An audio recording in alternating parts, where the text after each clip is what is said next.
Quero passar alguns minutos falando sobre como pensar em investimentos, em vez de focar só no que está acontecendo agora. Para explicar isso melhor, vou contar um pouco da minha própria história. Vamos lá. Aqui está um exemplar do New York Times de 12 de março de 1942. Estou um pouquinho atrasado na leitura. Naquela época, fazia 3 meses que tínhamos entrado na guerra e estávamos perdendo. As manchetes dos jornais estavam cheias de notícias ruins sobre o que estava acontecendo no Pacífico. Eu separei algumas das manchetes dos dias anteriores, a 11 de março, que foi um dia importante para mim. Vocês podem ver essas manchetes agora. Parece que estamos no slide 2. Estávamos em grandes apuros no Pacífico. Alguns meses depois, as Filipinas também seriam tomadas. Mas as notícias já eram ruins. Vamos para o slide 3, de 9 de março. Espero que consigam ler as manchetes. O jornal custava 3 centavos. Só para constar. Agora, vamos ver o slide de 10 de março. Sempre que uso essa tecnologia moderna de slides, gosto de conferir se estou vendo a mesma coisa que vocês. Então, em 10 de março, mais uma vez as notícias não eram boas. Caminho livre para a Austrália. O mercado de ações refletia isso. Eu estava acompanhando uma ação chamada City Service Preferred, que no ano anterior tinha sido vendida por $84. Em janeiro, 2 meses antes, ela foi vendida por $55. E agora, em 10 de março, tinha caído para $40. Naquela noite, apesar das manchetes, falei para o meu pai: acho que é hora de agir. E pedi que ele comprasse 3 ações da City Service Preferred no dia seguinte. E esse era todo o dinheiro que eu tinha juntado nos últimos 5 anos, mais ou menos. Na manhã seguinte, meu pai comprou as 3 ações. Vamos ver o que aconteceu no dia seguinte. Próximo slide, por favor. E olha, não foi um bom dia. O índice Dow Jones Industrial caiu abaixo dos 100 pontos. Ele caiu 2,28%, como vocês podem ver. Isso seria como uma queda de 500 pontos nos dias de hoje. Eu estava na escola, tentando entender o que estava acontecendo. Claro. Só para constar, vocês podem ver que, do lado esquerdo do gráfico, o New York Times colocou o Dow Jones abaixo de todas as médias que eles calculavam. Eles tinham suas próprias médias, que desapareceram com o tempo. Mas o Dow Jones continuou. No dia seguinte, vamos ao próximo slide, vocês verão o que aconteceu. A ação estava a 39. Meu pai comprou as minhas ações logo de manhã, porque eu tinha pedido para ele as 3 ações. Eu paguei o preço mais alto do dia, R$ 38,25. No final do dia, a ação caiu para 37. O que, para ser honesto, acabou sendo uma coisa bem comum nas minhas aventuras no mercado de ações nos anos seguintes. Na época, essa ação era negociada na bolsa chamada New York Curb Exchange, que depois virou a American Stock Exchange. Mesmo com a guerra parecendo ruim até a Batalha de Midway. Se vocês olharem para o próximo slide, vão ver que a ação se saiu muito bem. Dá para ver onde eu comprei. 38,25. A ação acabou sendo recomprada pela empresa City Service por mais de $200 por ação. Mas olha, essa não é uma história de final feliz, porque se olharmos o próximo slide, vocês verão que... Bom, como dizem, parecia uma boa ideia na época.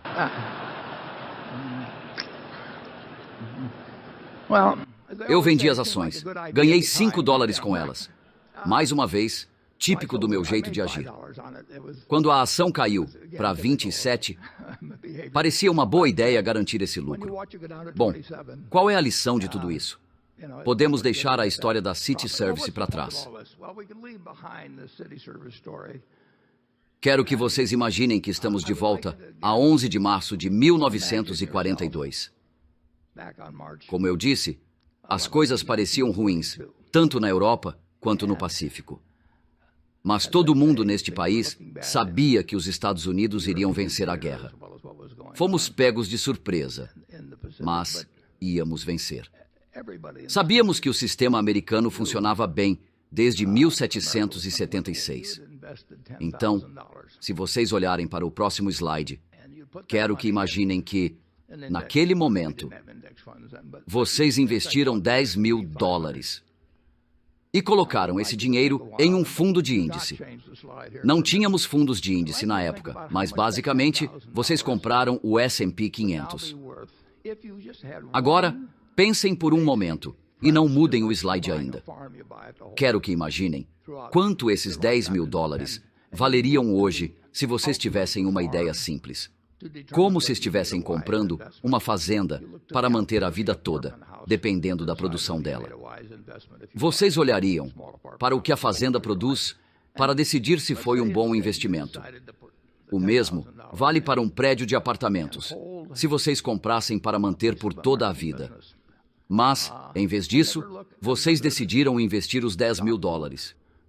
Manter a participação em empresas americanas, sem nunca olhar outra cotação, sem ouvir conselhos de ninguém. Quero que pensem em quanto dinheiro teriam hoje. Agora que vocês têm um número na cabeça, vamos para o próximo slide e ver a resposta.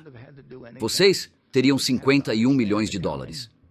E não teriam precisado fazer nada. Não precisariam entender de contabilidade. Não precisariam olhar cotações todo dia, como eu fiz naquele primeiro dia. Já tinha perdido $3,75 quando voltei da escola. Tudo o que precisariam era acreditar que a América prosperaria com o tempo, que superaríamos as dificuldades e que, se a América prosperasse, as empresas americanas também prosperariam. Não precisariam escolher ações vencedoras ou o momento certo para investir. Só precisavam tomar uma decisão de investimento na vida.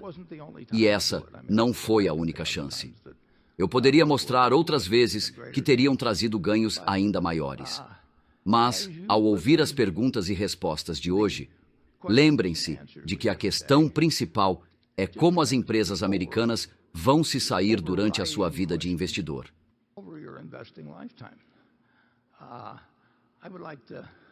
Gostaria de fazer mais um comentário porque acho que é interessante.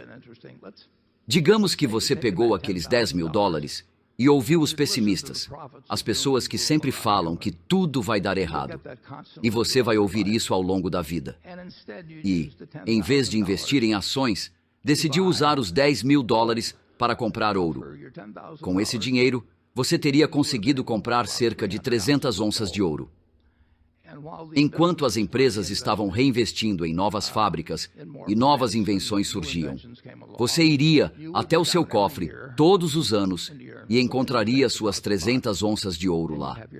Você poderia olhar para elas, segurar, fazer o que quisesse, mas elas não produziriam nada. Nunca produziriam nada. E o que você teria hoje? As mesmas 300 onças de ouro que tinha em março de 1942. Pique. E elas valeriam aproximadamente $400 mil. Ou seja, se você escolheu um ativo que não gera nada, como o ouro, em vez de que realmente gera dinheiro, reinveste e paga dividendos, você teria agora um valor que é mais de 100 vezes menor do que teria com um investimento produtivo. Em outras palavras, para cada dólar que você ganhou investindo em empresas americanas, teria menos de 1 centavo se tivesse investido em algo como ouro, que as pessoas dizem para você correr toda vez que ficam assustadas com as notícias. É impressionante que neste país tivemos a melhor condição para investir que se pode imaginar. Para um investidor, é praticamente impossível falhar, a menos que você compre a ação errada ou fique nervoso na hora errada. Mas, se você comprou um pouco de todas as grandes empresas americanas e investiu seu dinheiro consistentemente ao longo dos anos, Não há comparação com ter algo que não produz nada.